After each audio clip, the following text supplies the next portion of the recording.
नमस्कार दोस्तों। Love you जिंदगी पर हमारी अक्सर यही कोशिश रहती है कि हम आपके लिए बहुत ही बढ़िया बढ़िया कहानियां लेकर आएं और खासतौर से हमारे भारतीय साहित्य में बहुत अच्छे अच्छे साहित्यकार, बहुत अच्छे अच्छे कहानीकार रहे हैं। तो उन्हीं कहानीकारों की कहानियां हम आपके लिए एक एक करके लेके आते रहेंगे। थोड़े दिन पहले आपने सुना प्रेमचंद जी की कहानियां, फिर हम आपके लिए लेकर आए सादत हसन मंटो की कहानियां। और ऐसा नहीं है कि हम इन लेखकों की कहानियां आपके लिए दोबारा नहीं लाएंगे, बिल्कुल लाएंगे। लेकिन आज जो कहानी मैं आपको सुनाने वाली हूं लव यू जिंदगी पर, वो है फणीश्वर नाथ रेणु की लिखी हुई कहानी ठेस। दोस्तों, हिंदी भाषा के साहित्यकार थे फणीश्वर नाथ रेणु और उनके पहले उपन्यास मैला आंचल के लिए उन्हें पद्मश्री पुरस्कार से भी सम्मानित किया गया था। चलिए, इसके आगे मैं आपको नहीं बताऊंगी। मैं आपको अब इनकी कहानी सुनाऊंगी ठेस, जो कि बहुत ही बेहतरीन कहानी है। आइए शुरू करते हैं।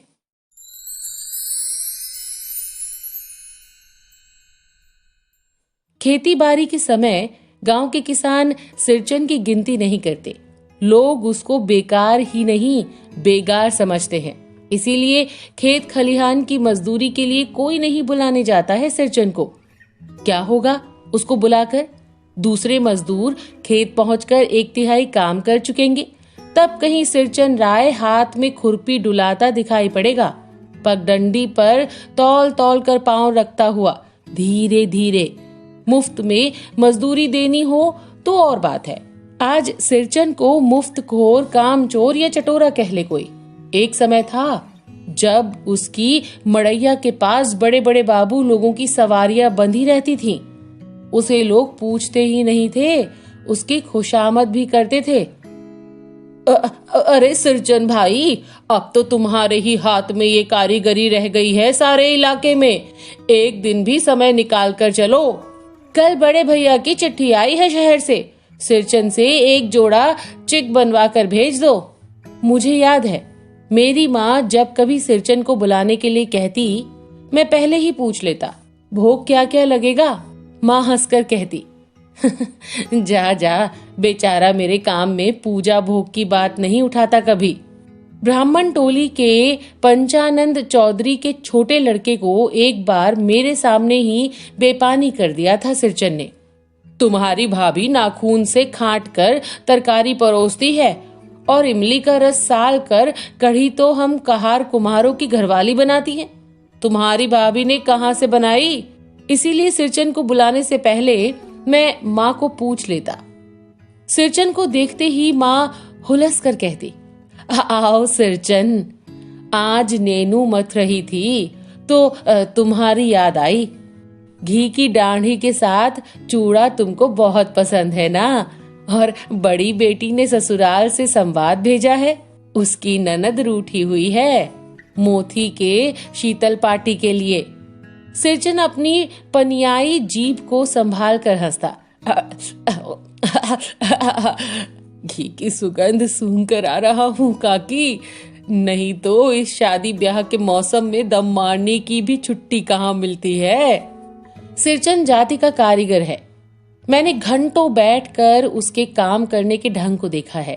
एक एक मोती और पटेर को हाथ में लेकर बड़े जांता से उसकी कुच्ची बनाता, फिर कुच्चियों को रंगने से लेकर सुतली सुलझाने में पूरा दिन समाप्त। काम करते समय उसकी तन्मयता में जरा भी बाधा पड़ी कि गेहूं सांप की तरह फुंकार उठता, फिर किसी दूसरे से करवा लीजिए काम। सिरचन मुंहजोर है, कमजोर नहीं। बिना मजदूरी के पेट भर भात पर काम करने वाला कारीगर।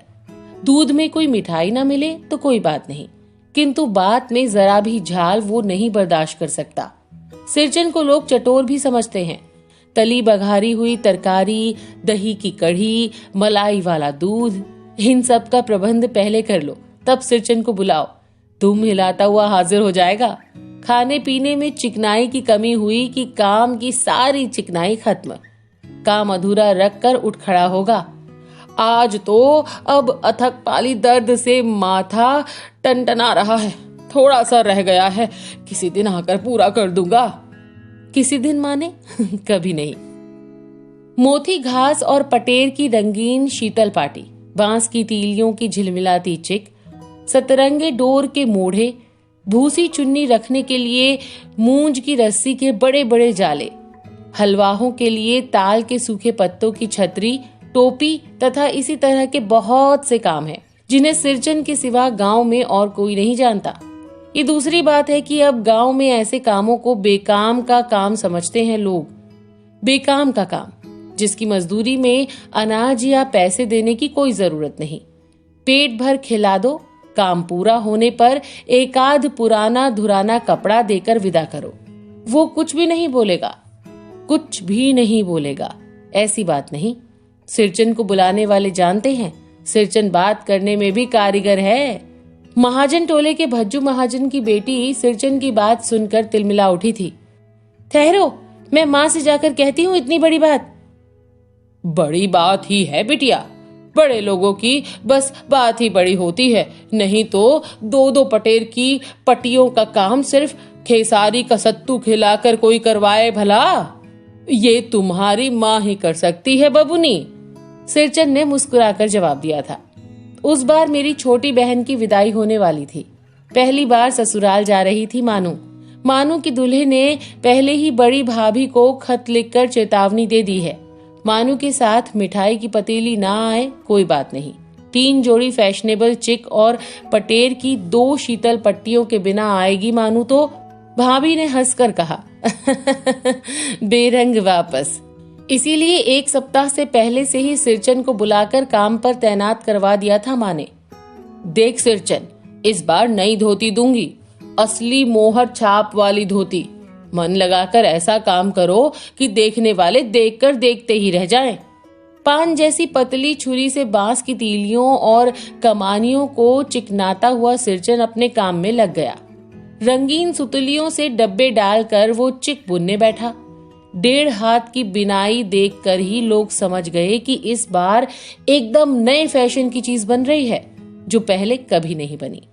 मंजली भाभी से नहीं रहा गया, पर्दे के आड़ से बोली, पहले ऐसे जानती कि मोहर छाप वाली धोती देने से ही अच्छी चीज बनती है तो भैया को खबर भेज देती। काम में व्यस्त सिरचन के कानों में बात पड़ गई। बोला, मोहर छाप वाली धोती के साथ रेशमी कुर्ता देने पर भी ऐसी चीज नहीं बनती बहुरिया। मानू दीदी काकी की सबसे छोटी बेटी हैं।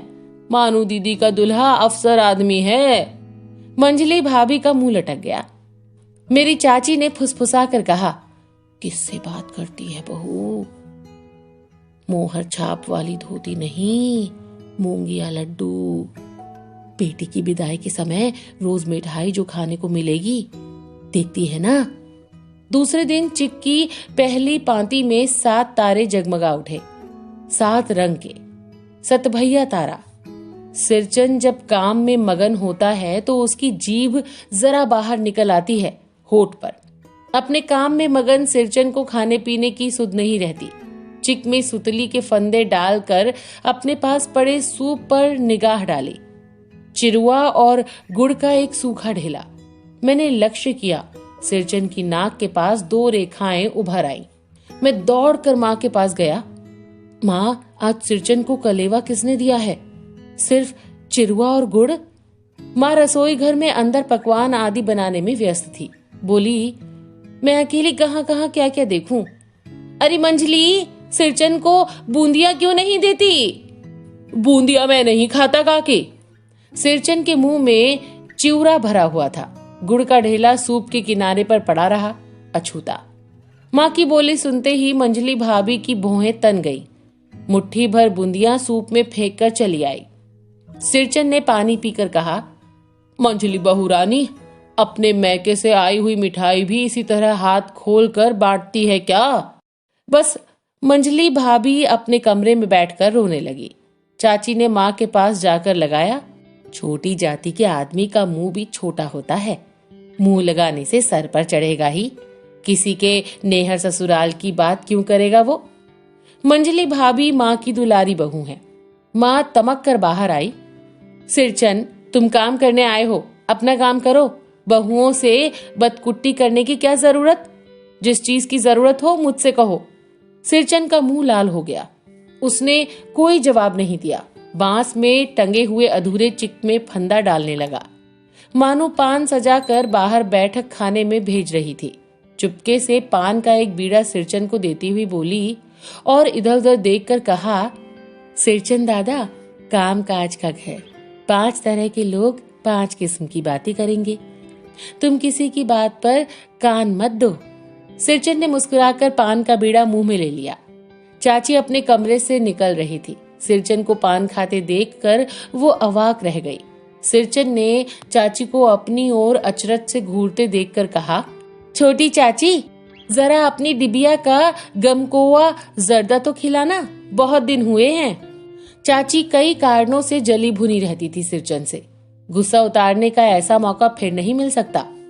झनकती हुई बोली, मस्खरी करता है, तुम्हारी चढ़ी हुई जीभ में आग लगे। घर में भी पान और गमकौआ जर्दा खाते हो, चटोर कहीं के। मेरा कलेजा धड़क उठा। यतपरो नाचते बस सिरचन की उंगलियों में सुतली के फंदे पड़ गए। मानो कुछ देर तक वो चुपचाप बैठा पान को मुंह में घोलता रहा। फिर अचानक उठकर पिछवाड़े पीक थूक आया। अपनी छुरी, हंसिया वगैरह समेट संभाल कर झोले में रखे, टंगी हुई अधूरी चिक पर एक निगाह डाली और हनहनाता हुआ आंगन के बाहर निकल गया। चाची बड़बड़ाई, अरे बाप रे, इतनी तेजी, कोई मुफ्त में तो काम नहीं करता। 8 रुपए में मोहर छाप वाली धोती आती है। इस मुंह झोंसे के मुंह में लगाम है, न आंख में शील। पैसा खर्च करने पर सैकड़ों चिक मिलेंगी। बांता टोली के औरतें सिर पर गट्ठर लेकर गली गली मारी फिरती हैं। मानो कुछ नहीं बोली, चुपचाप अधूरी चिक को देखती रही। सातों तारे मंद पड़ गए। माँ बोली, जाने दे बेटी, जी छोटा मत कर मानो, मेले से खरीद कर भेज दूंगी। मानो को याद आया, विवाह में सिरचन के हाथ की शीतल पाटी दी थी माँ ने। ससुराल वालों ने न जाने कितनी बार खोलकर दिखलाया था पटना और कलकत्ता के मेहमानों को। वो उठकर बड़ी भाभी के कमरे में चली गई। मैं सिरचन को मनाने गया, देखा एक फटी शीतल पाटी पर लेटकर वो कुछ सोच रहा था। मुझे देखते ही बोला, बबुआ जी, अब नहीं, अब नहीं, कान पकड़ता हूं, अब नहीं।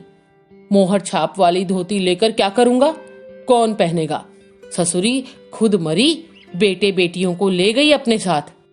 बबुआ जी, मेरी घरवाली जिंदा रहती तो मैं ऐसी दुर्दशा भोगता। ये शीतल पाटी उसी की बुनी हुई है।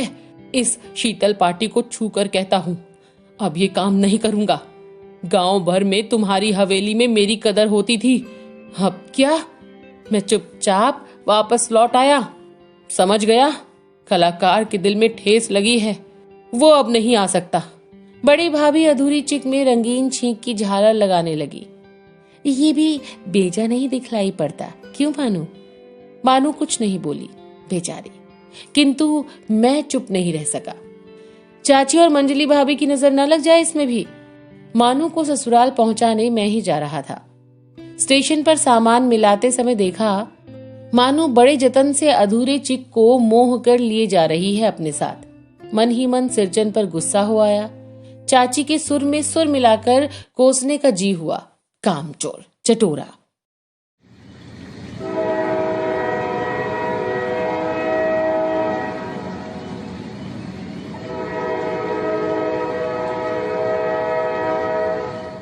गाड़ी आई, सामान चढ़ाकर मैं दरवाजा बंद कर रहा था कि प्लेटफॉर्म पर दौड़ते हुए सिरचन पर नजर पड़ी। बबुआ जी, उसने दरवाजे के पास आकर पुकारा। क्या है? मैंने खिड़की से गर्दन निकालकर झिड़की के स्वर में कहा। सिरचन ने पीठ पर लादे हुए बोझ को उतारकर मेरी ओर देखा। दौड़ता आया हूँ, दरवाजा खोलिए। मानू दीदी कहाँ है, एक बार देखूं। मैंने दरवाजा खोल दिया। सिरचन दादा, मानू इतना ही बोल सकी। खिड़की के पास खड़े होकर सिरचन ने हकलाते हुए कहा, ये मेरी ओर से सब चीज है दीदी, शीतल पाटी, चिक और एक जोड़ी आसनी, कुश की। गाड़ी चल पड़ी। मानू मोहर छाप वाली धोती का दाम निकाल कर देने लगी। सिरचन ने जीभ को दांत से काट कर दोनों हाथ जोड़ दिए। मानू फूट फूट कर रो रही थी। मैं बंडल को खोल कर देखने लगा। ऐसी कारीगरी, ऐसी बारीकी, रंगीन सुतलियों के फंदों का ऐसा काम पहली बार देखा था। तो दोस्तों, ये थी फणीश्वर नाथ रेणु द्वारा लिखी कहानी ठेस। आपको कैसी लगी मुझे जरूर बताइएगा। और आगे की भी कुछ कहानियां हम फणीश्वर नाथ रेणु की ही लिखी हुई लाने वाले हैं। तो आपको अगर कोई कहानी सुननी है उनकी, कमेंट बॉक्स में कमेंट करके मुझे उस कहानी का नाम लिखकर भेज सकते हैं। हमारे चैनल लव यू जिंदगी को सब्सक्राइब जरूर करें, ताकि जब भी हमारी अगली कहानी आए तो आपको नोटिफिकेशन मिल जाए। और हाँ, लाइक और शेयर जरूर कर दीजिएगा। ऐसे ही लव यू जिंदगी को प्यार देते रहिए और दोबारा जरूर आइएगा। Bye bye.